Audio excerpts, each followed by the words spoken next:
सभापती महोदय, महाराष्ट्र विधानमंडळाचे वरिष्ठ सभागृह असलेली विधान परिषद शतक महोत्सव साजरा करते आणि याच काळात या सर्वोच्च सभागृहाचं सभापतीपद प्राध्यापक राम भामाबाई शंकर शिंदे हे भूषवत आहेत. आपली बिनविरोध निवड झाली त्याबद्दल मी मनापासून आपलं अभिनंदन करतो. आपल्याला खूप खूप शुभेच्छा देतो. सभापती आणि आता मी इथं सभागृह नेता आहे ना, दोघंही शिंदे आहोत. योगायोग आहे. इकडे देवेंद्रजी आहेत, इकडे अजितदादा आहेत. आपली लोकशाही लोकशाही शिंदेशाही सारखी चालू. खरं म्हणजे रामभाऊ हे सर्वांचेच लाडके भाऊ आहेत. त्यांच्या नावात देखील आपण म्हणालात राम आहे, त्यामुळे ते रामासारखे न्यायप्रिय असतील, न्याय देणारे असतील अशा प्रकारचा विश्वास देखील या ठिकाणी व्यक्त करतो. सत्ताधारी असो किंवा विरोधक, कुणावरही रामभाऊ अन्याय करणार नाहीत, कारण त्यांचा स्वभावच नाहीये. सगळ्यांना सोबत घेऊन चालण्याचा, सर्वांना संधी देण्याचं, काही कटुप्रसंग आले तर ते अगदी हसत खेळत निभावून नेण्याचं कसब आपल्याकडे आहे. आणि म्हणून मला वाटतं ती काही अडचण येणार नाही. आणि आडनावात शिंदे आहे, नावात राम आहे आणि आडनावात शिंदे आहे, त्यामुळे सर्वांचं संयमाने ऐकून घेतील आणि प्रत्येकाचं कामही करतील याचा देखील विश्वास मला आहे. आता वांदे नको. आता आज चांगला पहिला दिवस आहे, त्यामुळे चांगलं बोलूया. अंबादासजी,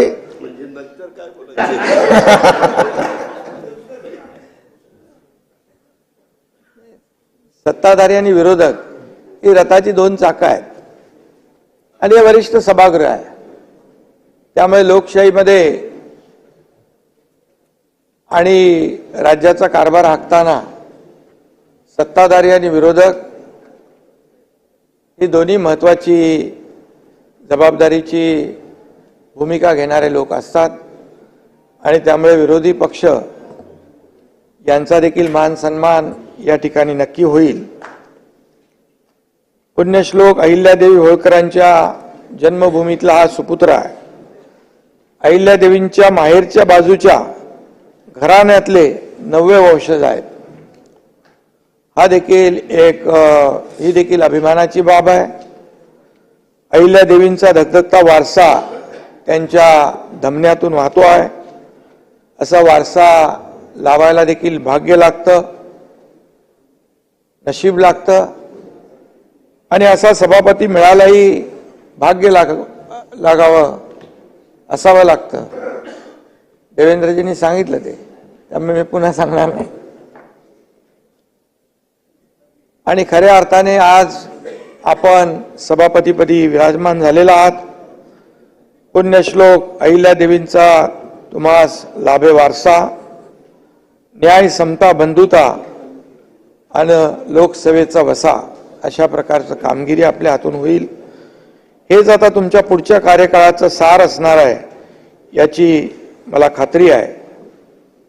पुण्यश्लोक अहिल्यादेवी होळकरांनी न्यायाचं राज्य कसं करावं, प्रजेचं कल्याण कसं करावं याचा वस्तुपाठ घालून दिला.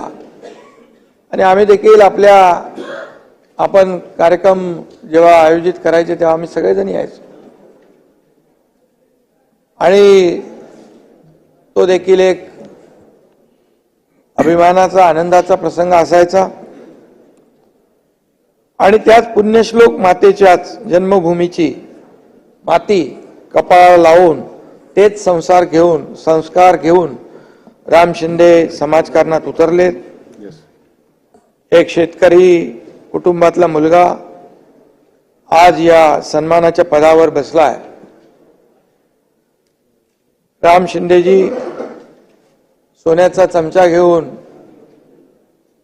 तोंडात धरून पाळण्यात पडले नव्हते. कमालीच्या संघर्षातून तावून सुलाखून आपण बाहेर पडलात. काबाड कष्ट करून आपण उच्च शिक्षण घेतलं. MSc BEd पर्यंत शिक्षण मिळवून आष्टीला प्राध्यापकी केली. एक सुसंस्कृत उच्च विद्याविभूषित आणि समाजकारणाची जाण असलेले नेते आपण आहात आणि सर्वार्थाने आपली निवड ही अतिशय अचूक आहे हे देखील या ठिकाणी मी नमूद करतो. 29 महिने हे पद रिक्त राहिलं होतं. त्या काळामध्ये आपण पाहिलं बरेच काही प्रसंग घडून गेले, चढ उतार आले. तेही या सभागृहाने बरंच काही पाहिलं आणि त्याची कारणेही आहेत. आमचे मित्र रामराजे निंबाळकरांनंतर हे पद रिकामं होतं.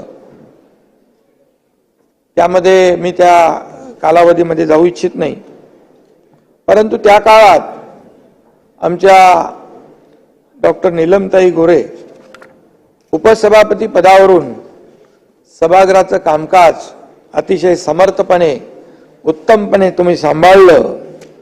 खऱ्या अर्थाने अनेक लोकाभिमुख निर्णय आपण घेतले. महिलांचा सन्मान वाढवणारे निर्णय घेतले.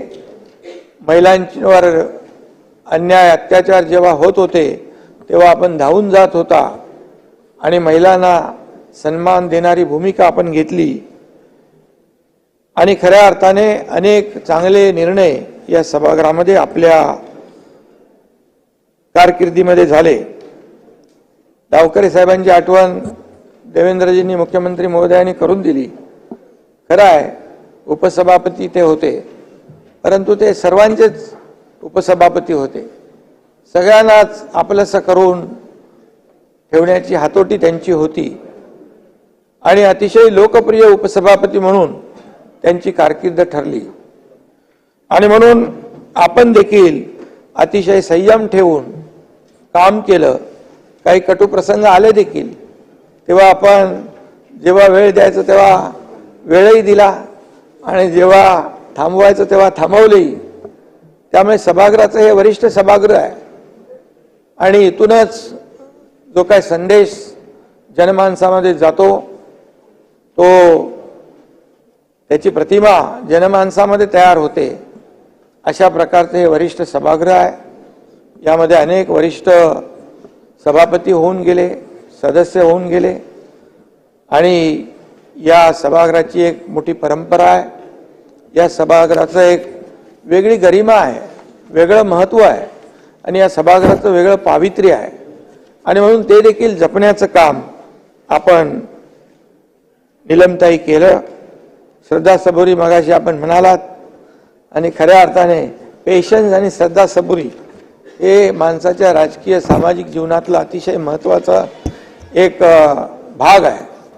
आणि तुम्ही म्हणालात एकनाथ शिंदे माझ्या पाठीशी उभे आहेत. आम्ही 3 भाऊ तुमच्या पाठीशी उभे आहोत, काळजी करण्याची कारण नाही. आणि आपलं देखील आम्ही 3 बोललो, तुम्ही बाजूला आहेत. सावत्र नाही म्हणालो मी. सावत्र ते लाडक्या बहिणींच्या वेळेस बोललो होतो. मुख्यमंत्री लाडकी बहीण योजना. त्यामुळे मी आपल्याला देखील निलमताईचं देखील शुभेच्छा आणि अभिनंदन करतो आणि आपण एकत्र काम करत पुढे जाणार. या सर्वसामान्य लोकांना न्याय देण्याचं काम आपलं सरकार करतंय. रामभाऊ यांची सभापतीपदी एकमताने निवड झाली. एक चांगली परंपरा राखली गेली. विरोधी पक्षाला देखील धन्यवाद दिले पाहिजे. तुमचेही सगळ्यांचं अंबादासजी अभिनंदन केलं पाहिजे. 1995 साली युतीचं सरकार आलं आणि राम शिंदेंच्या जीवनाला खऱ्या अर्थाने कलाटणी मिळाली.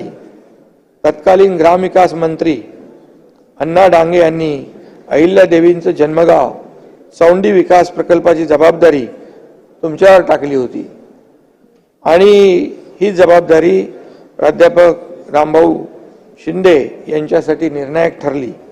2009 साली विरोधी बाकावर असतानाही त्यांनी चांगलं काम केलं, विक्रमी कामं केली, चांगली भूमिका समाजासाठी घेतली आणि नगर भाजप जिल्हाध्यक्ष म्हणजे अहिल्यादेवी नगर आता आणि महाराष्ट्र प्रदेश भाजप सरचिटणीस म्हणून त्यांनी उत्तम काम केलं।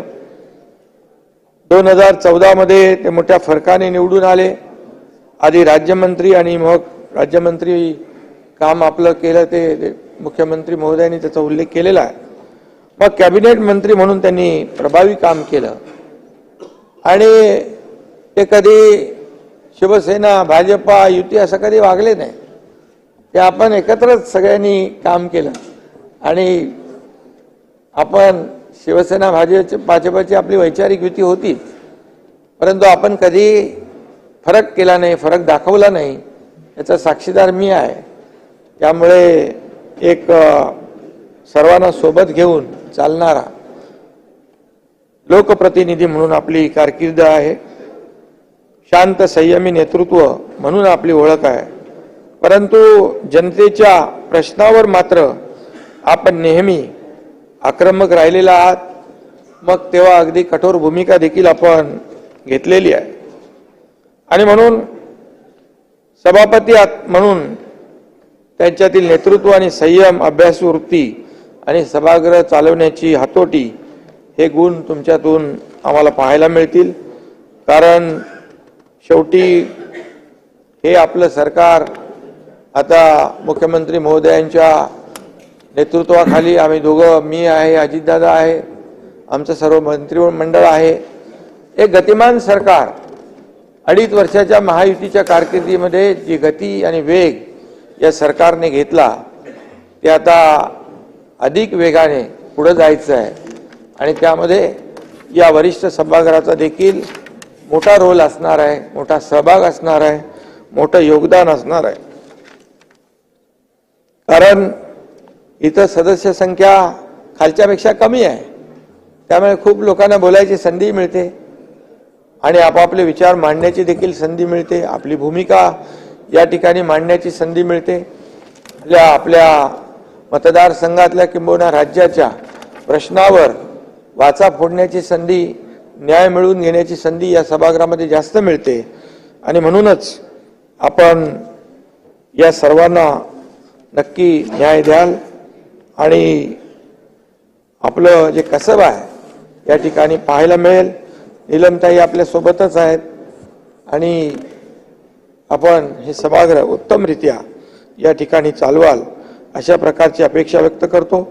पुन्हा एकदा मी आपल्याला मनापासून आपल्या पुढच्या वाटचालीस खूप खूप शुभेच्छा देतो आणि आपल्याला